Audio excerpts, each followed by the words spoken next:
Hi, this is George Swift from Bigger Budget Bolder Mindset for Success, and I want to share with you a really simple way that you can keep yourself motivated, but more importantly, influence your unconscious mind to keep you doing the things that are going to create the success and the enjoyment, the fulfillment, the happiness that you're looking for out of business and out of life.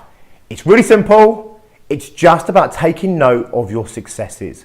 It's so important to keep reminding yourself of all the things you're doing that are working, all the things that you're doing that are giving you a great result. Now, some people find this very, very difficult. Sometimes we can find it hard to give ourselves that proverbial pat on the back, but it's so important. The unconscious mind has an intelligence age of between 2 to about 5 or 6 years old maximum. That's what it's operating at, which is coincidentally the same as your average pet dog.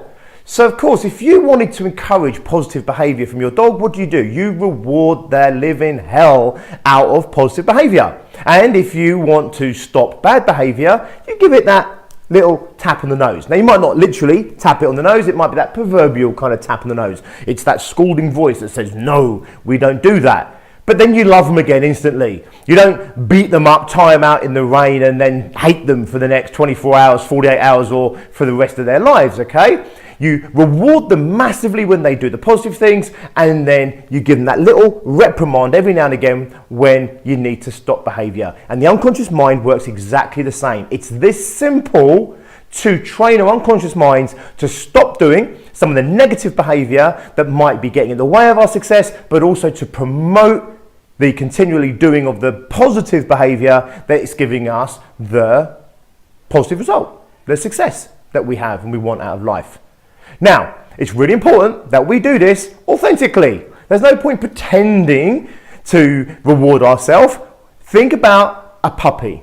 When a puppy is trying to be trained, now you may well have a puppy, if not, think of somebody else's puppy or imagine a puppy. When you're training a puppy and it does something positive, like you tell it to sit and it sits down, you don't sit there and go, well done. You don't sit there and say, whatever. Of course you sat down, you're a dog. No, you go crazy. You go crazy over it. You squidge its little face and you rub its head and maybe you give it a treat and you give it a bit more of a squidge. And the puppy gets really, really excited. What you're doing is you're releasing the chemicals in the puppy's brain that says this is a good thing to do. You're building all those kind of neural pathways that say this is a good thing to do, this is a positive thing to do. So next time you say sit, he wants to sit again. She wants to lay down, roll over, play dead, give you the paw. She wants to do that because you're going to give her a reward. And here's the thing. You don't reward your dog forever for sitting. You start off by going crazy, crazy, crazy to release all those chemicals in order to make those links, those neural pathways that we're talking about. However, later on in life, the dog's life, you ask it to sit, it sits, and you might just give it a little gentle pat on the head. It's learned to sit now when it sits. It doesn't need to evaluate unconsciously whether this is a good thing or a bad thing. It's just what it does. In other words, it's become a conditioned habitual response. And that's what we want as entrepreneurs. That's what we want for our success. Conditioned habitual responses, or behavior we might call it, that gives us the rewards that we're looking for out of life. However, you need to train your unconscious mind just like you would train a small child, or you might train that puppy. Reward, reward, reward. What most of us do is we're hypercritical. When we do something really, really well, we kind of sit there and go, whatever, move on. When we do something even slightly negative or poor or bad or let ourselves down in some way, we might beat the hell out of ourselves, with that stick for maybe a day, for a week. For some people, it becomes such a habitual response, they're continually being down about themselves or feeling down about what they're doing.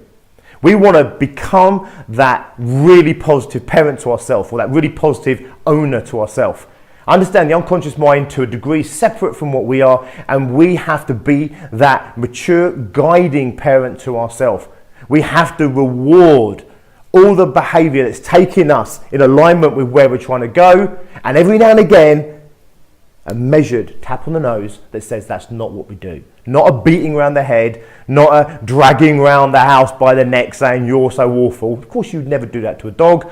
Why would you do it to yourself? A little tap on the nose, no, that's not what we do, and a huge squidge and treats and rewards for when we do the right things. I hope that helps you. I promise you, it can sound really passé when you first hear it. It's how we train ourselves. It's what we do in success groups all the time. We will reward the hell out of our positive behavior, and measured, that's not what we do to what you might consider negative behavior. Bring it into your own life. Don't just do this once a week, once a month, once a year. You've got to do it every day. And in fact, you want to be doing it multiple times a day. Reward, reward, reward. You can't be too well adjusted. You can't feel too good about who you are. You can't feel too good about what you're doing. You can be delusional. That's not what this is about. This is about feeling good about what you're doing, feeling good about yourself, and being motivated to do more and more of that positive stuff that's giving you the positive result. I hope that helps. Until next time, be successful.